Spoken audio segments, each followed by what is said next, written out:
The race starts at 3:30 p.m. on Fox Eastern. This is a good track for you. Is it? 6 straight top 10 finishes. Oh, my. Yeah. But that 88 is pulling away. Earnhardt, Johnson, Menard, Blaney, third-generation star Dale Earnhardt Jr.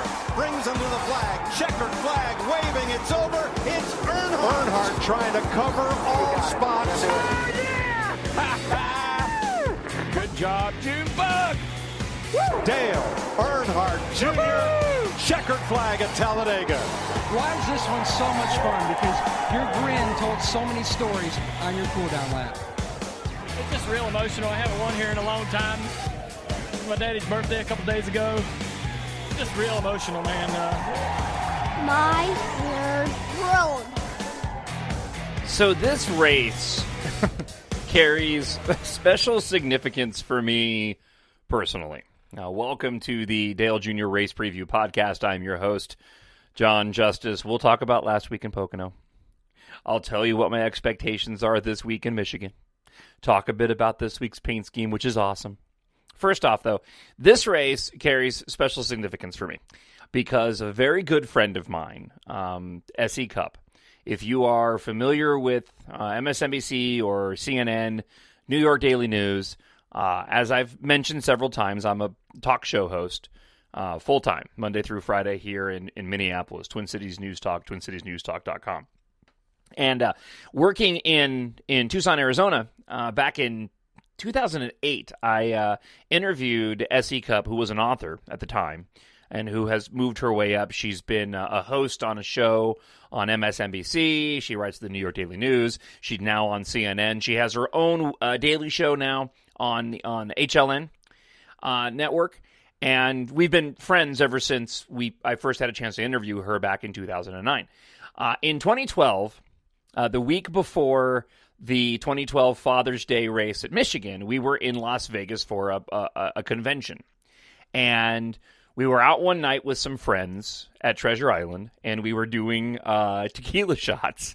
And S.E. Cupp is a Tony Stewart fan and would always give me a hard time for being a Dale Earnhardt Jr. fan. And we had a wager, and it was that Dale Jr. hadn't won in a long time. This was the famous turnaround race when he was running the Batman Dark Knight Rises Mountain Dew paint scheme on Father's Day in 2012, where he won that race, and he hadn't won in, I don't know, some like 86 races or something like that. So I told her that, I said, he's going to win. I said, he is going to win. And she said that Tony was going to win. And if you remember that race, Tony Stewart ended up running second to Dale Earnhardt Jr. that race. And I don't remember what she was going to win.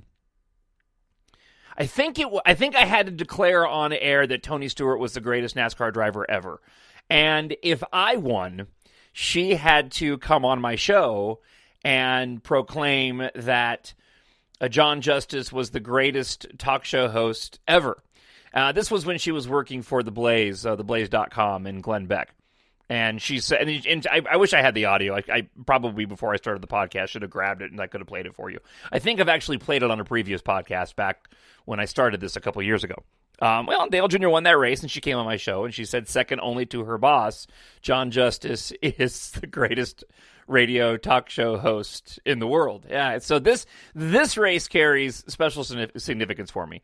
Plus, I've had the opportunity to go to Michigan several times to watch the races there over the years when I lived in Grand Rapids, Michigan, and I love this racetrack. And Dale Jr.'s got a couple of different wins at this racetrack. So I'm really looking forward to Sunday for that very reason. And the car is good. We'll get to that in just a moment. A few programming notes. There will be a brand new podcast going up today. And I don't know if it's going to be every single week for this year, but it probably will be next year. I have chosen who I am going to follow in the wake of Dale Jr.'s retirement. And the podcast that I'm putting up is basically going to be an explanation of why I've chosen this particular driver. And it's the way that it's happened is significant Not that it's similar, but it also has its own significant meaning and purpose behind me following this driver, apart from just, I'm going to follow this guy. So the podcast that I'll be putting up today will be a Ryan Blaney race preview podcast. And in it, I'll explain why I'm going with him. And I'm going to be following him the rest of the season, second only to Junior as Junior wraps up this season. So Dale Jr., as we talked about on last week's show, put out his own list of drivers that you can follow. And I know Ryan Blaney was on that list. And holy cow, I'm sorry, practice is wrapping up right now, so I'll be able to give you practice times. But A.J. Allmendinger, with 12 seconds left to go in final practice, just smacked the wall. Ooh, he's going to have to go to a backup car. That's really bad. But I'll explain in the podcast. I'm not going to do it on this one because this is still devoted to Dale Earnhardt Jr., and I will still be doing the Dale Earnhardt Jr. race preview podcast for the remainder of this season. I don't know if I'll be doing Ryan Blaney podcast for the rest of the season, but if you're looking for a driver and you haven't found one yet, and you're like me, because I was not aware of whether or not I was going to be able to find somebody that I liked as much as Junior, or if it was just going to be a driver that I would just end up following for the sake of following. And I think I found that. I found somebody unique that I actually have a lot in common with Ryan Blaney. So if you download this podcast, it'll be available in the same place you can get this podcast. It'll be up later on today. So if you're looking for a new driver, or you just want to hear my reasoning as to why I'm going to be following Ryan Blaney for the years to come, it'll be up a little bit later on today. So let's transition over to Dale Earnhardt Jr. And, man, that Pocono race, everything happens for a reason, and I'll talk about this in the other podcast because it kind of helped in bringing me to the decision to follow Ryan Blaney. But that Pocono race and Dale Jr. blowing that motor, look, as a fan, I was mad. I'm not going to lie. I was really, really mad. And Dale Jr.'s a straight-up dude. And when he recorded his post-race Periscope explaining, you could see how disappointed he was. And, I mean, I know for us as fans, we want to see him run better. And I know I've questioned if he's giving it his all. And maybe that's not fair. I'm sure that he is. And I was really mad when he blew his engine for a second time, doing something really stupid like shifting. But I'm also not a race car driver, and I don't know how difficult that is. And seeing his disappointment, and even hearing his disappointment throughout the week, I've cut him a ton of slack. I really have. It's got to be hard on him in his final season, going through the nonsense that he's been going through. And even when they get a good car underneath him, it's unbelievable the luck that this team has. So that's really all I want to say about Pocono. That was a fast car, and he was moving up through the field, and I just couldn't believe how snake-bit they've been the past couple of weeks. And once again, we're looking at a situation where I think that he can absolutely turn it around this coming weekend, and we will definitely talk about that here in just a moment. But that was the only comment that I wanted to make. I was mad as a fan, and for a moment was like, come on, give me a break. I'm done. But I'm not going to be like that. That's in the moment. That's an instinctive reaction. And Dale Jr. is an upfront and honest guy and was very disappointed, and you could tell. So I'm willing to cut him the slack on that. And every weekend is a chance to start over again, and this weekend is absolutely no different. So, look, let's talk about this weekend. And first, let's talk about this paint scheme. This paint scheme, this Mountain Dew paint scheme they're running, topped the old Mountain Dew paint scheme, which I really liked, and it is second only to the Flashpoint Exalta paint scheme. This green paint scheme that they're running, which I am pretty sure, if I can double check here for just a moment, I'm 99% sure that I actually put it up in last week's notes on Podbean. I thought that I did. Maybe I didn't. I thought that I had. Anyways, if you haven't seen the paint scheme yet, you said, oh no, I put it, sorry, it was for the Monster Mile, the June 3rd paint scheme, the June 3rd podcast. There's a photo of it. If you haven't watched practice all weekend long. But this Mountain Dew paint scheme, it reminds me of the Talladega wraparound Xbox One paint scheme that he ran a couple of years ago. Just all the different shades of green, and man, it pops on the racetrack. Look, this year, apart from the patriotic paint scheme, which apparently they're not going to be able to run at Daytona, I guess they wouldn't let them.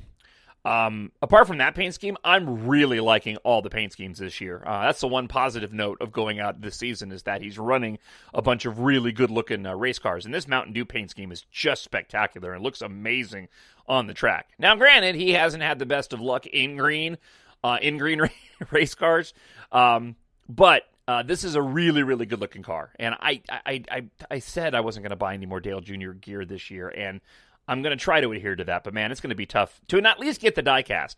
I'm going to have to get the diecast of this paint scheme. So, but let's talk about the car and get right to it. They actually unloaded off the truck really, really fast, and the lap speeds and during Friday's practice were solid. I thought that they were going to qualify way better than the 17th that they did, but unfortunately they didn't. And Dale Jr. did a post-qualifying podcast and explained that it sounds like this. It sounds like the car in race trim was really fast, and that's where he put up like a top 5, top 6 lap time in practice leading into qualifying on Friday.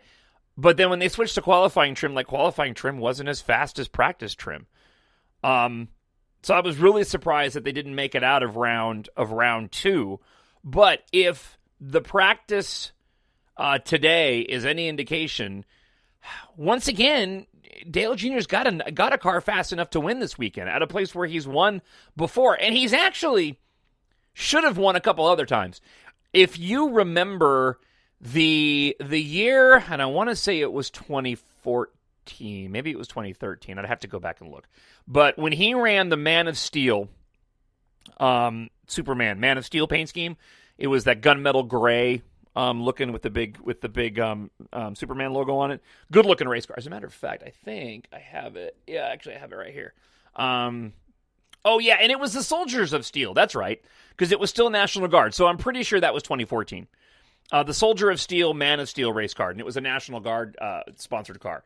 That car was a winning car, and he was heading towards victory lane when his engine blew in that race. So he won it on fuel mileage, he won it straight up, and there was like 2 other times when he had a winning car and should have been, but something snake bit the team during the race, and that was certainly the case with the Soldier of Steel, Man of Steel National Guard car that blew up that race. And one of the things that really has me encouraged about the race car this weekend is the fact that it's got the straightaway speed, but that's not where the car is fastest. The car's really, really good in the corners. And Dale Jr. was raving, not only on Twitter, but in the interviews, about how well the car was going into the corner and how quickly he could get off the corner in the car. And look, that's crucial at a track like Michigan. We all know that Hendricks has we all know they have the horsepower. There's no doubt about that. But the fact that he's got the corner speed and he's able to get in and get off, or get off and get in quick, or however you want to call it, he's able to get to the corner really fast is really, really, really encouraging. And he seems really excited about his chances this weekend. The lap averages look good. And they were fast last weekend. As long as they can avoid any mistakes, and thankfully he doesn't have to shift this weekend. Look, my prediction, as I continue to say, is that, Dale Jr. is going to win this weekend. Realistically, top 5. I think he could have walked away with the top, based off of who won last week, and we'll talk about Blaney in the other podcast, but, he was as fast as Blaney in that race last weekend at Pocono. If it hadn't been for the shifting situation. And I mean, granted, there was some strategy that needed to play out in order to make that happen, but I fully believe he had a race car last week that could have been a contender. And we need to have a good race this weekend. We've got Sonoma coming up, and I know he doesn't like running Sonoma. He's been doing well there lately, but the fact that he's had the problems that he's had with the shifter, and even though they've made some changes, he's not looking forward to that. He doesn't like running Sonoma. And then, of course, we got Daytona. So if we can get a good, solid finish here, I mean, obviously a win would be utterly amazing. But if we can get a good, solid finish this weekend, up in the top 5, and then we can walk out of Sonoma with a decent finish, and then head to Daytona, we've got opportunities here. And I'll just keep saying it, man. There's got to be a bright spot in this season somewhere. I've been following Junior since he got into Cupp, and that's when I started watching NASCAR, and he's been the only driver that I have followed. I've never seen, even during the Lance McGrew years, I've never seen the team struggle this much. Not just with slow cars, and I don't think that's been the major problem, but the fact that they've just been mistake after mistake and pit road violations and blow-ups and wrecks. It's been just a horrible season so far. So, once again, heading into a race, Michigan, he's done well before. Significant for me because I want to wager here. He's in a Mountain Dew car again, and he's got a fast car. So, Dale Jr. can win on Sunday, and at a bare minimum, I think he walks away with a top 5. I really, really do. And I think we need it. If we don't perform, if Dale Jr. has another bad weekend, oh man, I know Daytona's right around the corner, but we've got to get through Sonoma. I don't even want to think about it. I don't want to think about it. I want to remain positive. So, there you go. There is a whole bunch of merchandise for the new Mountain Dew paint scheme. It's available up online at all the different websites, whether it's Raceline Direct or NASCAR.com or DaleJr.com. Go and check it out. If you haven't decided on a driver that you want to follow and you want to hear my reasoning for why I'm going to be following Ryan Blaney, check out that podcast. It'll be up a little bit later on today. And again, I'll continue with these race preview podcasts for the rest of the season. I'm hoping for a fantastic race Sunday. I hope your race Sunday is great. And I'll talk to you next week before Sonoma. Until then, go Junior. My Nerd World.